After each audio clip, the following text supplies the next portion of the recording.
gardens and working. It feels endless, but actually it's only a small portion of that that's actually cultivated in medicinal herbs. I have over 100, close to 200 different varieties of medicinals that I'm growing, because I primarily work clinically in I make all my own medicine and custom blend up herbal protocols for clients, and I want to make sure that I can monitor the quality as much as possible.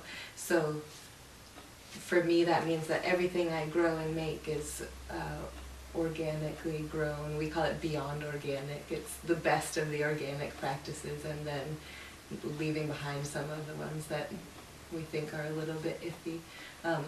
And when on the rare occasion that I do buy in product from somewhere else, like some of the herbs I use for Lyme disease treatment, or just some of the more exotic herbs that don't grow in this part of the world, and I have a few really reputable, organically certified, environmentally friendly companies that I buy from. And I also do a lot of wild crafting, which is the art of harvesting plants from the wild, so from the forests and from the fields. And I do that both in Mass and Vermont, and occasionally in other places. There's one plant that I go to New Mexico and get out there because it's the best for skin regenerative creams and lotions. So wildcrafting is going out into the forest, going out into the field, going out into that veld area between the two, and finding medicines there, harvesting them in a way that's sustainable, so not taking all of any particular stand of something, but only, one out of every 4, one out of every 10 plants, depending on how common they are, and bringing it back. And then the technical herbalist term is called garbling. So garbling is processing and cleaning and cutting up and then making medicine with whatever that might be. And I do that with about at least 50 different kinds of plants too, going out and getting them from the wild. And there's something about wild medicine that's just good. It is really potent. It has, I feel like it's doing whatever it does for whatever part of the body we're harvesting it for, but it also has this way of just grounding us back into the earth, which is so much of healing also. I agree with that. I feel like today in our healthcare or sick care regimen, we've gone so far away from getting back to appreciating what our bodies can do and just being grounded in the earth and what our bodies are capable of. So I love that you say that. It seems like with all of those different varieties of herbs, you really have to become skilled in this. I mean, it seems like it would take quite a lengthy amount of time to learn all the nuances of I'm thinking even just the names of all the herbs, let alone how to work with them. Yeah. So how did that come about for you? How did you get into that, and how long have you been working with this? I think it's a lifelong process. There's so much that I'm still learning. Every day the plants are teaching me something, or I'm learning something, new about it. But I started almost 12 years ago. I was at UMass Amherst, and I walked into a 1-credit clinical herbalism class just on a whim, kind of just walking by. And I left after that first day and said, this is what I want to do with my life. I felt like I still remember the feeling like I was walking on a cloud, just, I remember why I was born or something. And I never looked back, and I've just been doing it ever since. And the man who was teaching that class is a really amazing herbalist named Chris Morano. He has a school out in the western part of the state called Clear Path School of Herbal Medicine, and I apprenticed with him for a few years, and then worked a bit in his clinic for a while, and then opened my own practice almost 5 years ago, and have been doing clinical work and actual agricultural growing the medicines to get to know them better since. And I do it full time, and I feel really lucky to be able to just have found something that my brain understands, and I can really just be obsessed about and never get sick of it. So, and you connect with, to really say, I've realized why I was born. I think that's, I know for our patients too, you connect with someone when you know and that's why I'm so excited to have both of you on here, of how passionate you are with what you do. You can tell when someone is trying to help you, particularly in your health and your well-being, and their heart isn't in it. And when you have someone who's so passionate about what they're doing and heartfelt about helping that person and genuinely saying, this is, what I do that's incredible and that I know will make a difference for your health in your life. That's what people want today. They want that type of practitioner and that type of person to reach out to them. So, and I've been amazed again and again at what the plants can do. When just people who come, I mean, I'm sure it maybe is the same for you, but people who come to see a clinical herbalist are coming sometimes after they've been bounced from doctor to doctor to doctor for a long time and haven't really found someone like yourself who's really caring and is able to look at the person as an individual. But too often that's not the case. And so by the time someone comes to me, they are not well by any stretch of the imagination. And even in those cases where someone is chronically just down and out with whatever's going on, the plants just come in and just turn things around. I mean, it takes my breath away constantly. It's phenomenal. They're such potent medicine. And there's something about local medicine too. I often say, I don't know if it makes sense to anyone else but me, but I say, oh, local medicine is the next local food. The local food movement came in and it's really revolutionizing the way that we interact with what we eat and how we grow in our gardens, and supporting local businesses and local farmers. And I think and it brings joy to people, and I think local medicine is another piece of that, being re-empowered about our healthcare and making our healthcare community-based again, and having a relationship, whether we're growing them in our garden or just being able to go visit the farm where our medicines are grown. It's just revolutionary in a really beautiful way. And putting it on us as our responsibility too, I think. And that we're capable. And that we are capable, and that we know that, because I think today's healthcare culture is about putting it on someone else to fix us, and to be able to see where things are coming from, and being a part of that whole experience. I think it helps us understand how much power we have, and how we're capable. I love that. Yeah, that's wonderful. Beautiful. Yeah. Beautiful. Pat, I wanted to ask you some questions as well with Young Living essential oils. Okay. Now, I know we've talked a little bit about this, and I remember speaking with someone actually about Young Living oils, and how do we know the difference in essential oils? So what would make us know that one might be a better product than the other? Okay, well, Young Living has 100% pure therapeutic grade oils in their products. And if you see an oil that is packaged and it says do not ingest, do not inhale, that's probably a sign that the oils in that bottle are not pure. But then why would you want to take that oil and put it on your skin, which is the largest organ on your body? And it's going to go to every cell in your body anyway. So Young Living has their own testing. They do their own testing right at the farms where they grow their herbs. And they also have third-party testing too. And in every drop of oil, what they say is in the bottle with no extra fillers, no synthetics. Because that's part of the reason why the essential oils lost their popularity at first, because when we started to try to mimic what was in nature, it wasn't working, and people saying, oh, that doesn't work, but it does. It's just that you need the real essential oil. Okay. There are regulations, and they're very not very stringent. So a company could put in 2 or 3 drops of a real oil and then put the rest as a filler. And Young Living does not do that. Okay. So it's nice. It's sort of similar to what you're talking about, Emily, with just knowing where these things that we're putting in our bodies are coming from is really important. And I noticed that you brought some different samples here, so I wanted to talk about those as well. We use essential oils in our home, and I find certain ones that we tend to use a little bit more in the winter. Do you have any that you will typically recommend? Yes, in the during winter time for to improve your immune system and support it, we have a wonderful product called Thieves, Mm-hmm. and it's an oil blend.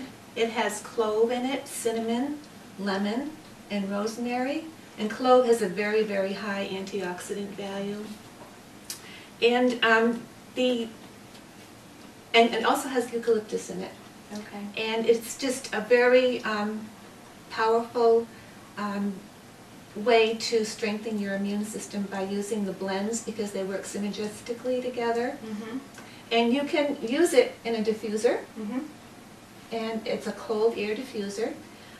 It purifies the air, so like right here in your office, you could just put the diffuser on, and because you have so many people coming in from the outside and everything, it's nice to know that you're keeping your air purified. It's actually been tested to keep the air 99.96% free of airborne molecules that you don't want. Yes. With that one particular product With you the were talking thieves, about? just with the thieves. Now, are there certain, I know what I always thought for essential oils is that there's some that you can, are better to put directly on your skin and some that you don't want to. Is that this case with these oils, or can they all? Well, some of the oils can be have a high phenol content, Mhm. so you do want to test them on yourself first, like maybe a little bit on your arm, just to make sure that you're not going to have a reaction to them. Usually, even the thieves, because the clove is so strong, for myself, I like to put a carrier oil with it and mix it together, a few drops with a carrier oil, and then use it that way, and it works fine. Dilute it a little bit. Is Just that- dilute it in a Okay. carrier oil, yes. Okay. Yes. I know sometimes we'll use eucalyptus. Maybe I might put a little drop on the kids' pajamas if they're having, Right.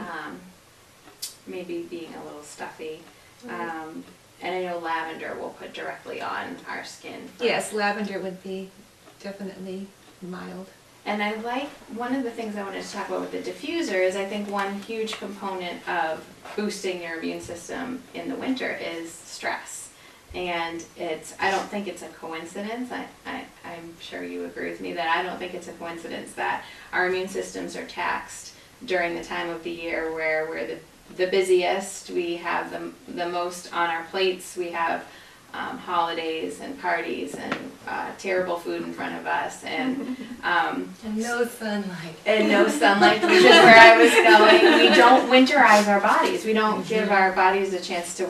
They need to be winterized just like the world, but we continue our daily habits as if they're not supposed to change too. And I think that can be taxing and can put a lot of stress. So one of the things I thought about with the diffuser and especially the lavender, and you might have some other mixtures too, is just helping with stress and Correct. helping with Yes. that part of the well-being. I know that I'll put lavender on.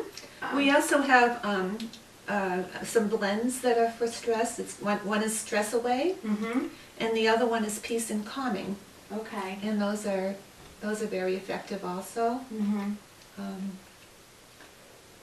I love the diffuser. I love that idea of just being able to have that, just that scent. This time of year, I know is a big year for candles, and a lot of people will have these beautiful, strong scented candles from a really popular candle company. And I don't remember. I mean, I remember using those candles maybe a couple of decades ago, and I can't be even if it's a large area, I can't be in that with seconds. I can feel the effects of having those chemicals just burning in the air.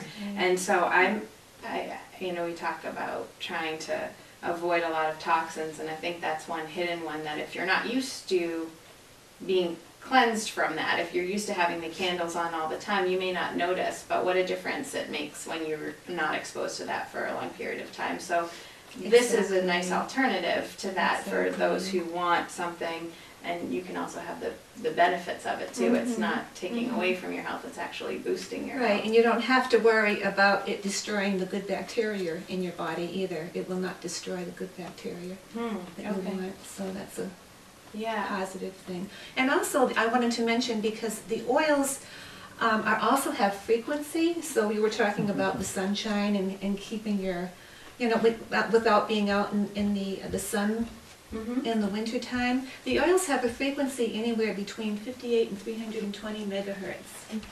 And rose has the highest frequency, which is 320.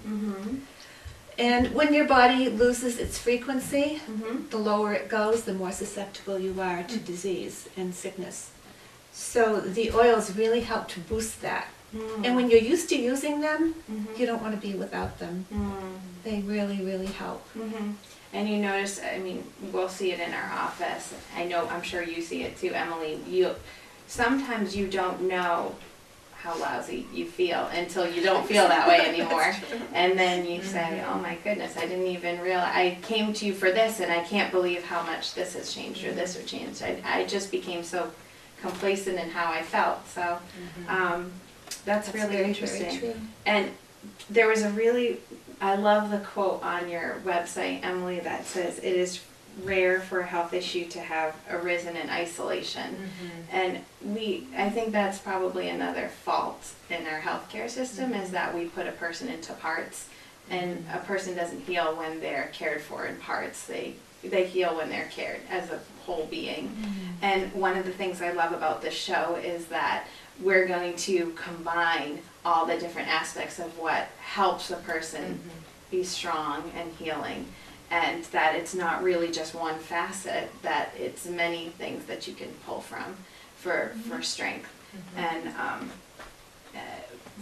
you must have seen that, to put this quote, you must see that on a regular basis. I do. You're just making me think, there's a quote by Henry Thoreau that is, I won't get it exactly right, but it's something like, I just finished taking apart a box turtle for the sake of science, and I couldn't find anything in the pieces that reminded me of the whole when it was alive. And it's really true. We can't just come at things and compartmentalize them. A lot of the way that I've been trained in looking at the body and looking at health is through a traditional Chinese medical lens and worldview, and with that there is very little separation between the emotional state or states and the physical health or lack thereof in the body. And for example, in Chinese medical way of looking at it traditionally, there's an emotion that's housed in every organ. So fear and anxiety live in the kidneys, and anger lives in the liver, and grief lives in the lungs, and so on and so on and so on. And there's also quite a bit, I think, a lot about, and have been taught quite a bit about the movement of energy through the body, the movement of qi, which is, some of it is physiological, we can see. It's the movement of the blood through all of the blood vessels. It's the movement of the lymphatic fluid through the whole lymph system. It's the movement of breath and oxygenation to all of the cells in the body. And then some of it is what in Chinese is called qi, or in Ayurvedic it's called prana, or there's a word for it in every medical tradition too, except for maybe ours. Yeah. But it's just the movement of life force through the body. And so if there's one really easy way to think of it is, if you have arthritis in your elbow, and then you can say, okay, I'm going to come at it, I want to bring down the inflammation so that things can move more easily.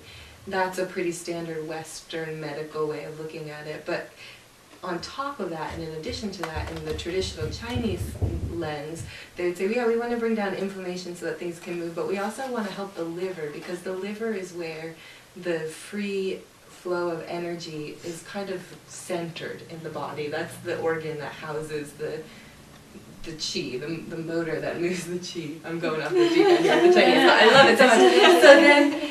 So then we're not just going to bring down inflammation and try to reduce the pain in the elbow, but we're going to help the liver to do its job better, so that that energy can move better throughout the whole body, because whenever it has to go around corners or bends, it can tend to get stuck. So we're going to give it a little bit of an extra oomph to really get where it's trying to go. So the way that I work a lot in my practice is combining the really physiologically driven Western point of view of just anatomy and physiology, just what's happening on a structural level, but then also tying in this energy movement and the emotional movement, you know, like, oh, my lungs are so weak in the winter, I'm always getting recurring bronchitis, this is where it always goes for me, and it's been happening for 12 years since my mom died, and I never have really been able to process that grief, and so, you know, and people don't usually come and say that, but, you know, in consultation we can tease out, right, that anniversary thing that started happening happened first that year. And no, I never really dealt with the sadness I felt from that, and yeah, my lungs are really weak, and yeah, now I have eczema that's popping out. There's a really strong relationship between lung deficiency and skin things that come out, or, you know, asthma and eczema, they really tie in a lot. So it's the whole, I mean, we could say a million things in a million different scenarios, but it's the whole picture which comes together, which is where herbs and essential oils are so wonderful, because they, you know, like this is lemon balm, which is a plant that was growing in my garden. It's the whole plant that's in, this is a tincture, it's an alcohol and water-based extract, picked in the height of summer, and the whole plant goes into this and becomes the medicine. I'll press it out and compost the plant material, and then what's left is a tincture that I can blend with other tinctures into formula for people. But it's the whole plant that's the medicine, treating the whole person. So it's really, we're not extracting constituents from the plant, just like we're not extracting one problem from the person. We're treating the whole with the whole, which does many more things than we'll ever understand, I think. Truly, Yeah. I mean, we don't know as much as we think we do about the human body, Yeah. right? That's very true. I noticed that you have different forms here. So I see some leaves in here, but I don't think I see any in this No, one you over don't. here. And then I see some dried leaves over there. So can you tell me a little bit about the different types of how you create your herbals? And I noticed you said tincture. Yeah. Primarily I work with tinctures and with tea blends for people. I find them to be really effective. And a tea blend is not, you know, tea like black tea or green tea or white tea. It's herbal teas, herbal infusion. So this is nettle leaf, which is just an example that I brought. But you can take pretty much any plant that you would use medicinally and make an infusion, a tea with it, and then have that become part of a daily or a weekly routine for you, that you're ingesting the medicine that way and really rehydrating your body with this water that's been infused with medicinal properties too, which can have profound effects on health, and is really great for people who like to have that kind of routine in helping themselves. You know, oh, I like to make my tea in the morning and have it and know that I'm doing this good thing for myself. Then some people don't have the time for that, myself included, most of the time. So then we can go right to tinctures, which are really concentrated herbal extracts that are in some blend of organic, high proof alcohol, 190 proof, 95% pure ethanol, basically, alcohol, and then distilled water as well, and occasionally there's other things in there like apple cider vinegar, vegetable glycerin, or honey, or depending on what the plant is and what constituents I'm trying to pull out. So, but for the most part it's alcohol and water, which means that all the constituents that are alcohol extractable and all the ones that are water soluble are coming out into this liquid base. So the plant sits in this, it's called a menstruum, for 6 to 8 weeks, and then gets pressed out, the plant gets composted, and what's left is a very concentrated tincture that in my apothecary I have somewhere between 200 and 300 what are called simples. They're one herb tinctures, Mhm. but then I can pull from when I'm blending for someone a protocol, which usually comes in like a 4-ounce bottle like this that you take on a daily basis. Okay. Blend anywhere from 8 to 12 herbs together based on exactly what's going on for that person. So, and you take a couple of droppers at a time. So Okay. this is like, in one 4-ounce bottle, I've often wondered if there's a way to figure out exactly, but something like 400 or 500 cups of medicinal grade tea. I mean, it lasts for a while. And this is a really nice way to just start to get the medicine and the nutrition in you on a daily basis for just core support or for whatever it is that's going on. So now I was thinking of a couple things that kind of came up as you were speaking. Can children use this when Yeah. you're you're talking about the different bases and what Yeah. you use, and do you find that there's certain mixtures and certain blends that are more appropriate for a child Definitely. versus an adult, Of just like course. anything? Yep, the dosage is different, the herbs that I'll use are sometimes different. And if it's a young kid or if it's an animal, I make up herbs for people's pets quite a bit. Or if it's someone who's in recovery from alcoholism and can't have any alcohol, then I'll do something different. Usually I still start with a blend of tinctures, but I'll burn off the alcohol, which evaporates at a lower temperature than water, and replace it with something like vegetable glycerin, which is a sweet vegetable-based preservative Okay. that then is safe for animals or little kids or Okay. people who don't want the alcohol. Now you were mentioning to taking a tea nettle. Would I have taken nettle when I was pregnant? Yeah, Okay. I bet you did. Yes, I did. I remember my first pregnancy taking nettle. Now, and I got off topic when I saw the nettle there. There, you had mentioned something about taking them just as for your well-being. When we're talking about boosting the immune system through the winter, do you have different recommendations that you'll give for someone who's just looking for their well-being and boosting their immune system throughout the winter versus someone who might actually be having some type of active health?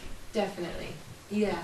There's, I make just as an example, an immune support formula, which is a blend of 12 different herbs that you take on a daily basis. It's basically like a core support, like a constitutional formula that's just keeping everything strong and healthy body-wide, which then helps to boost immunity or to strengthen immunity. And it also has some herbs in it that specifically are strengthening to the immune system.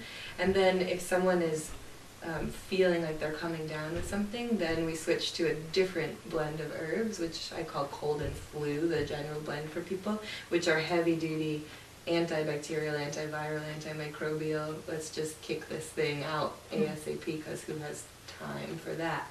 But there is a definite difference that I think maybe isn't clear a lot of the time between immune strengthening and immune boosting when it comes to herbs or diet or anything. And strengthening is more what you're doing long term. And boosting is when you really want to spike your immune system and your immune function up through the roof for a couple of days so that the white blood cell count and everything is really revved up to full power. But you can't do that all the time, or your immune system will just get really fatigued and burnt out.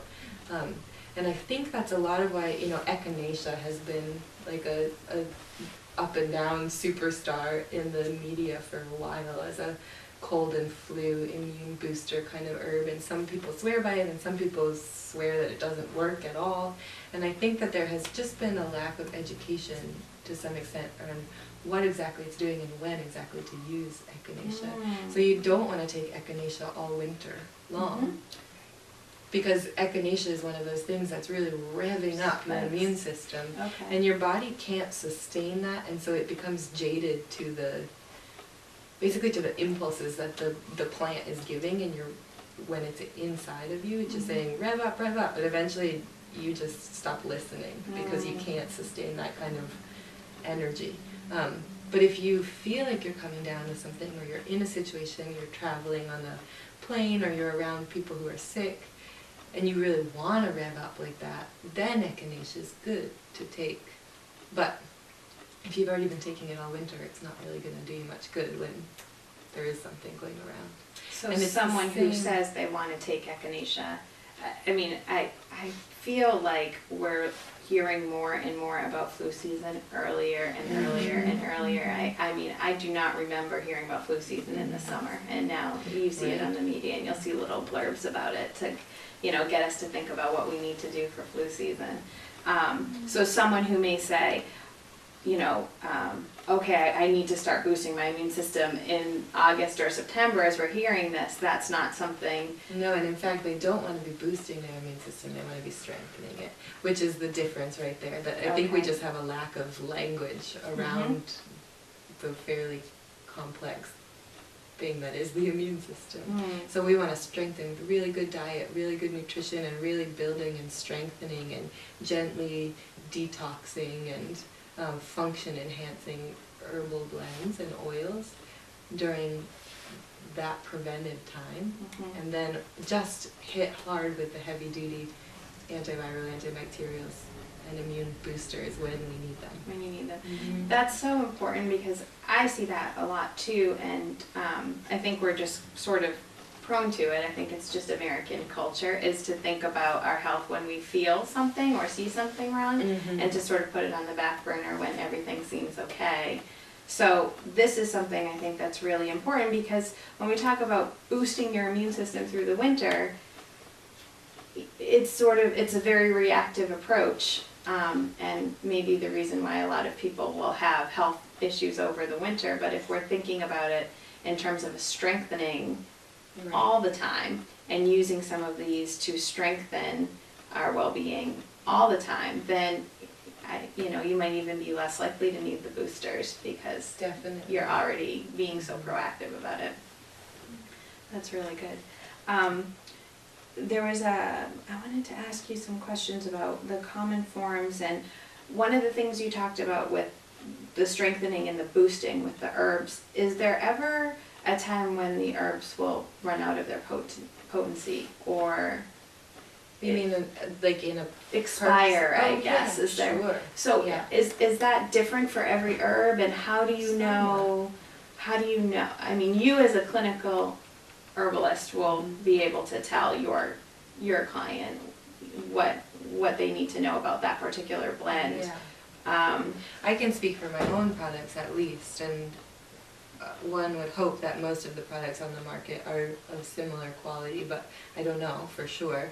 But a dried herb for tea will usually hold its potency if it's stored right, out of direct sunlight and fairly stable temperature, not a lot of humidity, for a year, and then kind of start to degrade over the course of another year, but still be worth having. Okay. And then after that, I would compost it. And then another really nice thing about tinctures is that a well-made tincture with good quality and really fresh plant material and good alcohol and water is that it'll last and hold its potency 5 years. Oh, wow. So these are, I mean, you buy if you were to get a 4-ounce bottle of cold and flu, the boosters that you really need when you feel like you're coming down with something, even if you've been doing an immune support thing too and you don't ever need it, you can keep this in your medicine cabinet for 5 years and just have it on hand, which is kind of I do an herbal CSA, community supported agriculture, where you buy a share up front at the beginning of the season, and then which helps me by giving me startup money to get things rolling with the agricultural season, and then over the course of the season, spring, summer, and fall, you pick up boxed shares of lotions, salves, tinctures, tea blends, seeds, etc., etc., etc. And the thought behind the herbal CSA is that then you have everything in your medicine cabinet that you're gonna wish you had when you are bleeding or sick, but you won't go and you won't know exactly where to find, or you won't have the time at that moment. But if you can stock up your household with everything you need to just be prepared. Sunburn, I Then saw a it's set. sunburn one. Yeah, totally. And there was a fire, what is that one? It's Fire cider. Fire cider. It's a hotly debated topic right now. Have you heard about this No, fire cider no. debate? There's a company that trademarked the name fire cider, which is a thing that's been around forever in the herbal community that everybody always makes. It's a blend of apple cider vinegar with garlic and ginger and a whole bunch of different really immune boosting and antiviral, antibacterial herbs that go in it, and basically like are macerated in the vinegar, and then it is really kind of spicy to drink, and you just take a little shot of it when you feel like you're coming down with something, and it pretty much knocks out any kind of cold. I mean, it's potent stuff.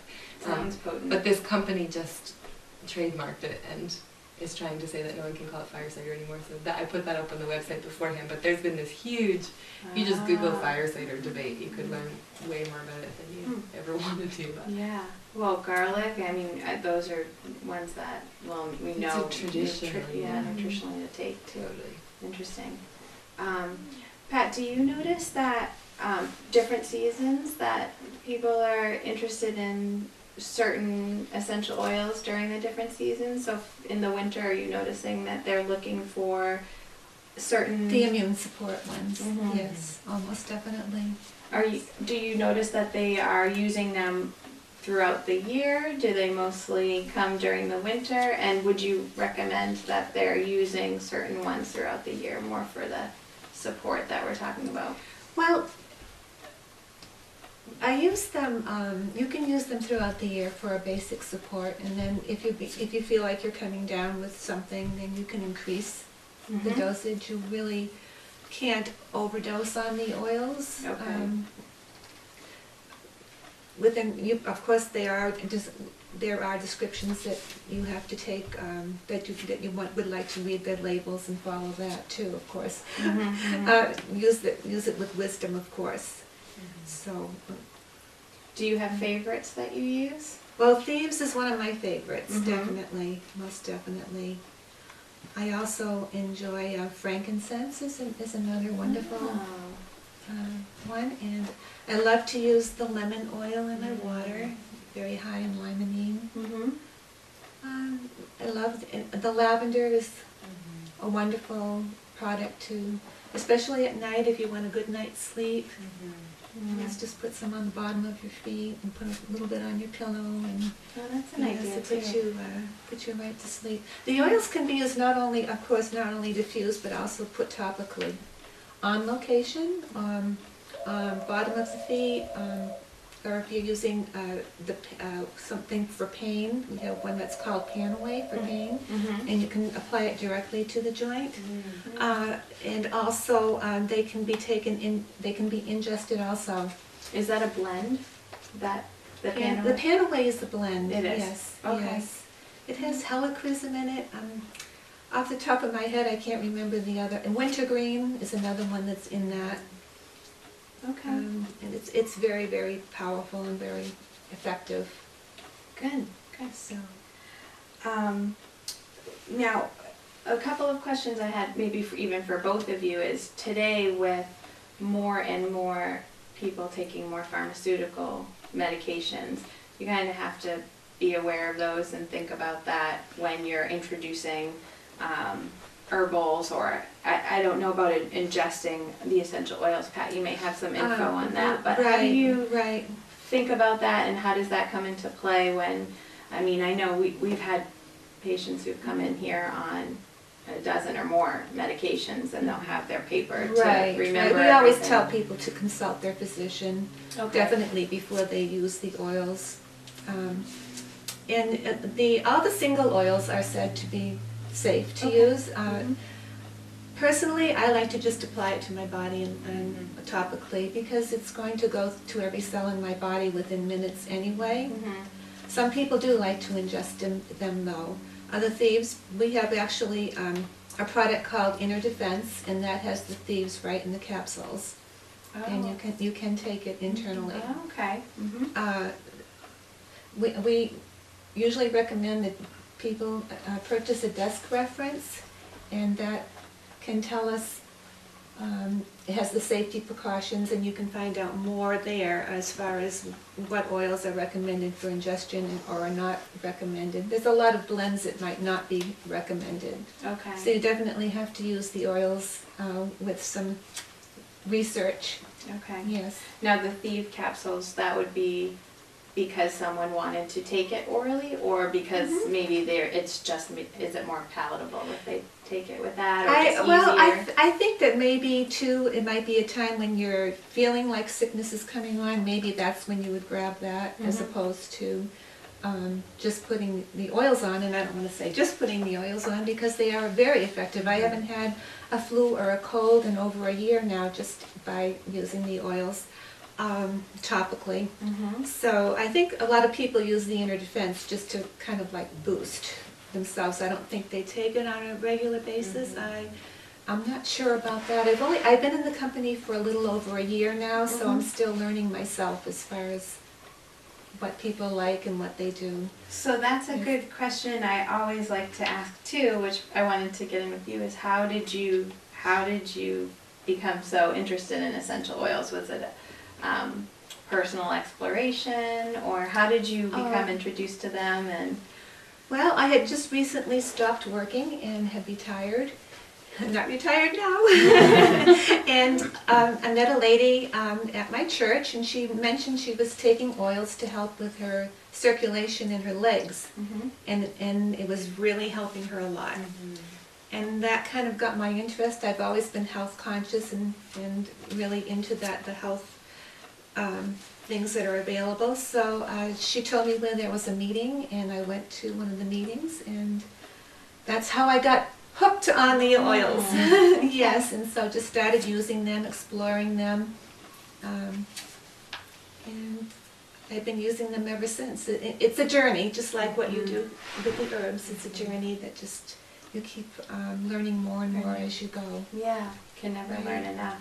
I know when our patients heard that we were doing this topic, they were excited. One of the comments was that they were trying to sort of switch over to a more natural medicine cabinet. So they were really excited to learn, and I think we all want to have something that we can grab that we know is safe, and we know is effective, and we know that is supportive, that isn't going to be, have the effects of potentially being detrimental as well. And I think that's probably one of the big reasons. Best reasons. I don't remember the last time I've taken an over-the-counter drug since I started with the oils, because I've had back problems and those have been resolved.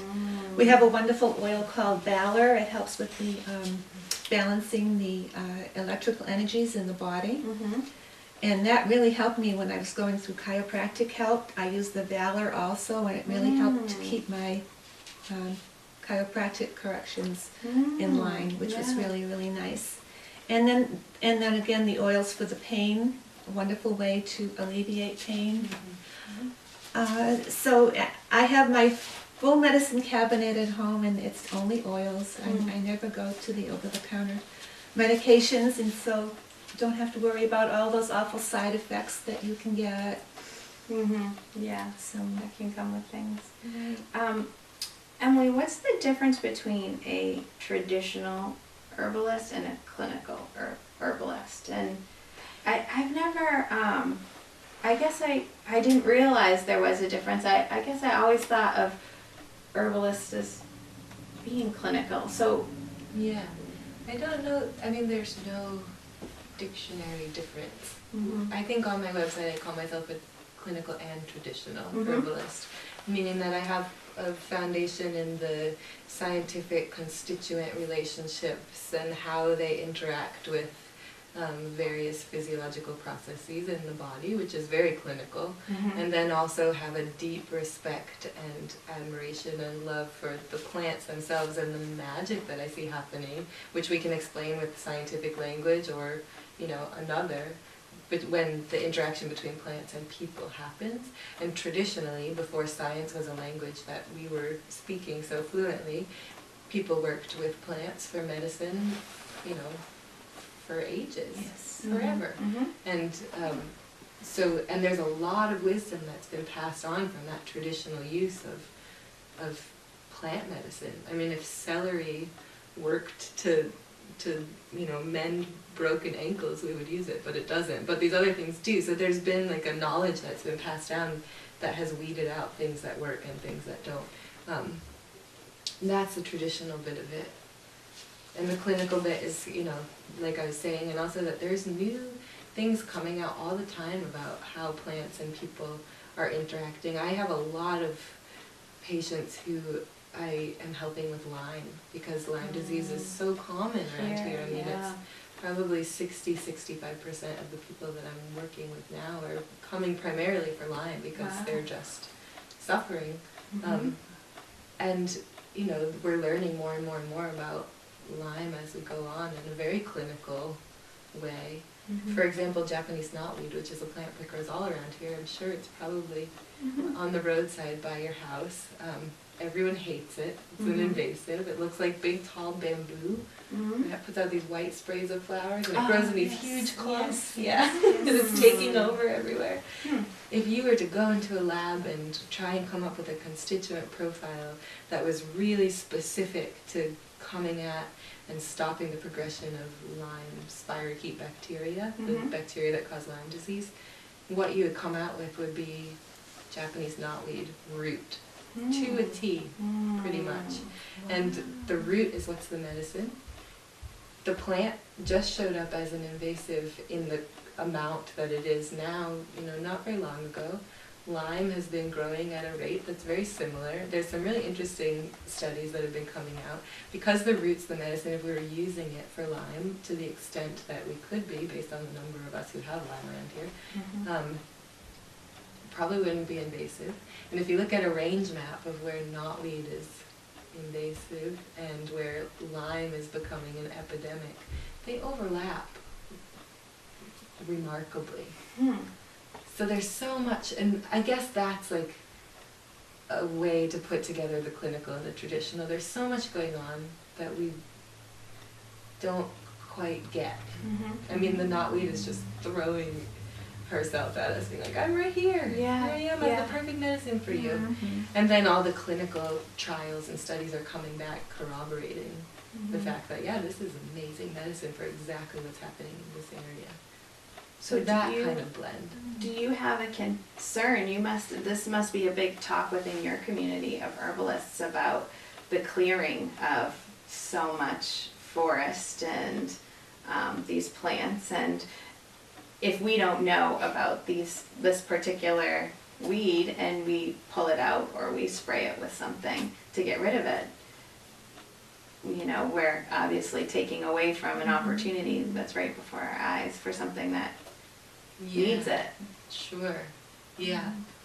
Does that seem not that it's totally about us anyways, but just the fact that that's happening. I mean, the ecosystem being a whole, just like our bodies are a whole, and one part of that becoming out of whack. It's just like when part of us gets out of whack or gets damaged, everything else starts to fumble a little bit. So it's a big concern for me, just as a person who loves the world, the earth, that this continues to happen, definitely. It's also really fascinating, tiny bit, I'm kind of answering your question, but it's where I'm going in my head with it, that in every ecosystem around the planet, there are herbs that are analogous to the herbs in every other ecosystem. So we have, there are some herbs that are becoming famous as superfoods from far away, like goji berries or whatever it might be, maca or something. We have all the herbs that we have around here are doing the same things. I mean, we have our own superfoods. Nettle is one of them. It's one of the top 5 most nutritious plants on the planet. It's so incredibly building and strengthening to every system in the body. It makes your hair grow longer and thicker and faster and everything. It's just like really so nourishing. We have pain Which herbs. is why my midwife wanted me to take it. Totally. Yeah. Wow. It builds blood. It's really iron rich. So it's good for pregnancy. But we have all the pain herbs, we have all the sleep herbs, we have all the calmative nervines for stress, we have all the superfoods, and everywhere you go it's the same. The herbs are different themselves, the plants themselves are different, but they all have the same function. It's really fascinating. It's like each ecosystem is a complete, the thing that's coming in my head is like a grocery store, which is a funny analogy to me, but no matter where you go, no matter where you are in the world, you can go in and you can get whatever you need from right there. So I think where I'm going with this is that, there are extreme over-harvesting and deforesting practices that are happening in certain parts of the world because these super food plants and super medicine herbs are there. Like golden seal was one around here, which is nearly gone now because it was over-harvested way too much because it became so popular. But we don't have to participate in that, in digging up the root bark of cat's claw in the Amazon because it's a phenomenal Lyme disease herb. When we have things right here like Japanese knotweed that are doing just the same thing. So we can take responsibility for not being part of that environmental degradation by just being local and knowing where our medicine is coming from. Like we want to know where our food is coming from, and then having more of a connection to it that way. That makes a lot of sense. And it's almost like it's the same. It's just groups of the same. Exactly. Which is interesting. But with different forms, different plants. Yeah. But the same, no matter what's going on in the human body. Not that they're there for us, but no matter what's going on with us, we can find what we need right outside the door, no matter where we are. And then I noticed that in one of your classes on the website was going out and exploring what's around you to use as medicine. Yeah. So I found that really fascinating as well. Cool. As we're wrapping up, I wanted to just ask if you had any other thoughts or comments you wanted to add. I know we've got a myriad of information from you today, and so I also want to make sure that our viewers know how to get in touch with you after the show for further questions or just more information, or to even have more exposure to all of this. But if someone were to say,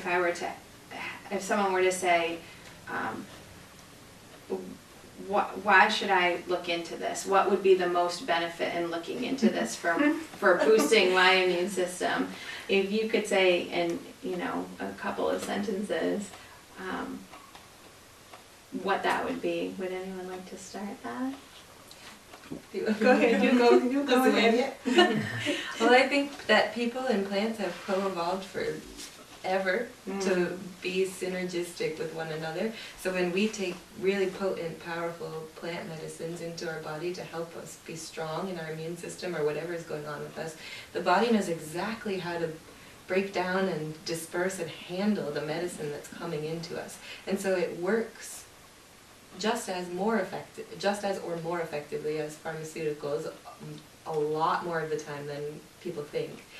And it doesn't have any of the side effects. And it's coming in almost like nutrition in a way that we just don't see when we pop a pill for something. So if we really want to strengthen our health and our immunity in a way that is long-term sustainable and rebuilding to our health, then working with plants, working with oils is a phenomenal way to go, because it's natural and it just makes sense inside of us. I just like to say too that the oils are the real lifeblood of the plant, and it has such an innate wisdom that's in it that it just, like you said, it just knows what to do when it's in your body. You would take oregano maybe to help your immune system, but all of a sudden you're finding out, oh, my stomach, I'm digesting my food better. Oh, and I kind of feel a little bit happier. So that they do have the holistic component to them, that they're not only just doing what you applied them for, but also for other things that you didn't know but the plant knew you needed. Yeah. So it's like putting life into your life. Yeah, and So- seeing us as a whole, I think Yes, that's, exactly. I think that's the key in our health, is remembering that we're a whole human being, and recognizing that we need to think about ourselves as a whole and not as separate parts where we take Exactly. something for this problem, that we channel that and look at it as how are we going to help our whole being be healthier. And I'm sure that you both see it all the time, but the human body has an innate and powerful desire to return to health, always. It's not just a mindless machine that only reacts to exactly whatever is put into it, but there's this innate intelligence in our body that wants to move towards equilibrium. And so things like this that are really gently yet powerfully helping us to remember that innate intelligence start to shift everything.